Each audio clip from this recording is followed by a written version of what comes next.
Late last week, House Republicans released hundreds of pages of transcripts from two IRS whistleblowers who made a variety of allegations about Hunter Biden and the DOJ investigation of him.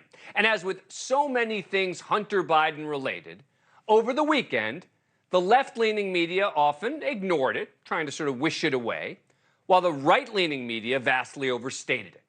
So it's time for some straight talk on what is significant and what isn't about the latest Hunter Biden revelations. The biggest disclosure, no doubt, was likely a WhatsApp message from 2017 where Hunter Biden allegedly writes to Chinese business contact Henry Zhao, "I'm sitting here with my father and we would like to understand why the commitment made has not been fulfilled.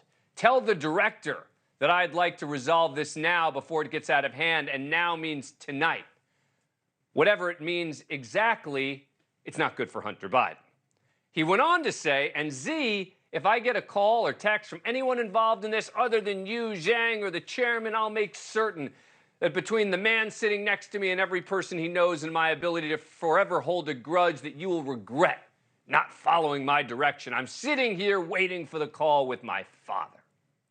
Now, presuming the message is authentic, which it sure seems to be, even though Biden's lawyer questions it, this is a clear effort by Hunter Biden to use his dad as a tool in his foreign business dealings. Influence peddling. And a bank account linked to Hunter Biden's businesses apparently received more than $5 million in August of 2017, shortly after those messages were sent. That is troublesome.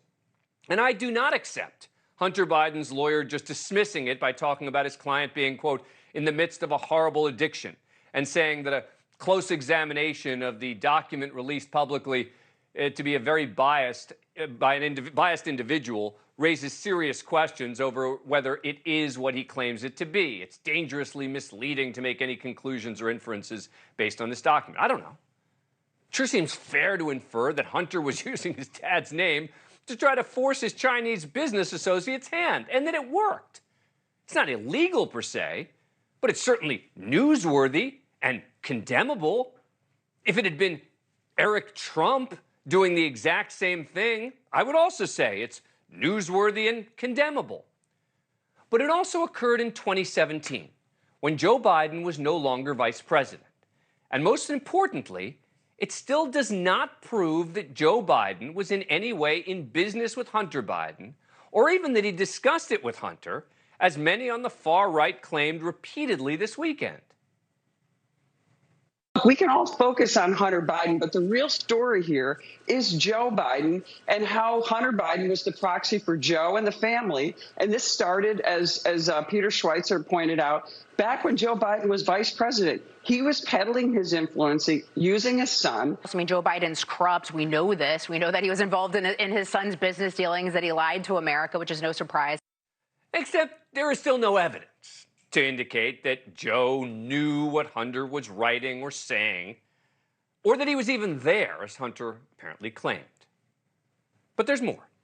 The documents released include excerpts of an FBI interview with Hunter Biden's business partner, Rob Walker, where he says that after he was VP, Joe Biden stopped by a lunch meeting between Hunter and executives at a Chinese energy firm, CEFC, at the Four Seasons in Washington. Okay. But Walker also apparently said in an interview with one of the whistleblowers, quote, "I certainly never was thinking at any time the VP was a part of anything we were doing." And bigger picture, if the outrage is over a child using powerful political dad's influence to gain favors from a Chinese businessman, or even the Chinese more broadly, which all seems important to expose, by the way, then there was also a potentially bigger story last week that somehow got almost completely overlooked. The Wall Street Journal reported on Wednesday that workers from ZTE, a state-owned Chinese telecommunications company, had been tracked by U.S. officials, quote, exiting suspected Chinese spy facilities in Cuba. Now, that is the same Chinese company that in 2017 pled guilty to illegally exporting U.S. technology to Iran and North Korea, the same company that was then sanctioned by the U.S., and the same company for whom President Trump reversed sanctions, much to the consternation of many Republicans. And here's why that's important. Days before And then days after the announcement of the reversal of sanctions, Ivanka Trump received various trademarks from the Chinese government. And immediately following the ending of the sanctions, China announced a $500 million loan to help fund a theme park in Indonesia with a Trump-branded hotel and golf course. At the time, President Trump bizarrely claimed he did it to save Chinese jobs, but Trump trade advisor Peter Navarro told Fox News something different at the time. The president did this as a personal favor to the president of China as a way of showing some goodwill for bigger efforts. And this personal favor to China came despite, quote, intelligence reviewed during the Trump administration contributed to suspicions at the time that ZTE and another Chinese company might be playing a role in expanding China's ability to spy on the U.S. from the island. That's according to the Wall Street Journal report from last week. Now, does that prove any wrongdoing by the former president? No.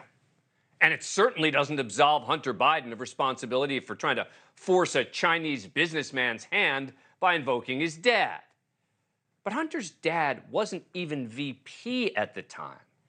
And with President Trump, there are questions about specific actions taken to help the Chinese potentially to benefit his family. So if the fury and call for investigations is over influence peddling with the Chinese, then this just can't be only about Hunter Biden. But there are also other allegations that were made by the whistleblowers related to the Hunter Biden criminal investigation. One of the whistleblowers said that the Delaware U.S. Attorney, David Weiss, appointed by President Trump and left in place to oversee the Hunter Biden investigation to try to avoid claims of Biden DOJ bias, allegedly had claimed that he'd been blocked by Biden appointees from bringing additional charges against Hunter in D.C. and then in the Central District of California. And whistleblower Gary Shapley claims that certain lines of questioning were thwarted based on DOJ meddling. Shapley also said that David Weiss had sought broader, what's called special counsel authority from the Department of Justice to bring the charges himself and was denied that authority. Now, if true, this would all be seriously troubling. After all, Attorney General Garland assured Congress in March that Weiss would have complete autonomy in the case. The U.S. Attorney in Delaware has been advised that he has full authority to make those kind of referrals that you're talking about, or to bring cases in other jurisdictions if he feels it's necessary. And I will assure that if he does, he will be able to do that. Now, Speaker Kevin McCarthy now saying if these allegations from the whistleblowers are true, he'll consider impeachment proceedings against Garland, because it would indicate that Garland likely lied to Congress. And, by the way, it would also mean he lied again on Friday when he responded to the allegation that additional cases were blocked. I don't know how it would be possible for anybody to block him from bringing a prosecution, given that he has this authority. I'm saying he was given complete authority to make all decisions on his own. And there is a big problem for anyone alleging DOJ impropriety or even meddling. For what Shapley is saying to be true, then the Trump-appointed prosecutor, David Weiss, would really have to be lying as well. You see, Weiss wrote a letter to House Judiciary Committee Chair Jim Jordan on June 7th, just a few weeks ago, where he said, quote, I want to make clear that as the Attorney General has stated, I have been granted ultimate authority over this matter, including responsibility for deciding where, when, and whether to file charges and for making decisions necessary to preserve the integrity of the prosecution, consistent with federal law, the principles of federal prosecution, and departmental regulations. It was Weiss, not Garland, who cut the deal with Hunter Biden on the tax and gun cases. And Weiss said he has made all the decisions on when and where and whether to bring charges. So does that mean the whistleblower is lying? Absolutely not. It more likely means that he or someone else who passed on the information misunderstood or mischaracterized what was said and done. And again, don't take my word for it, and certainly don't take Attorney General Merrick Garland's word for it. That is what David Weiss told Congress earlier this month. And by the way, it would do everyone a service if Weiss testifies in front of Congress about this to assuage any concerns. So yes, the revelations about Hunter Biden seemingly using his dad's name are real and significant. And so is other news that broke last week related to Chinese spying, the Trump administration, and potential influence peddling. But none of it appears to be criminal, at least at this point.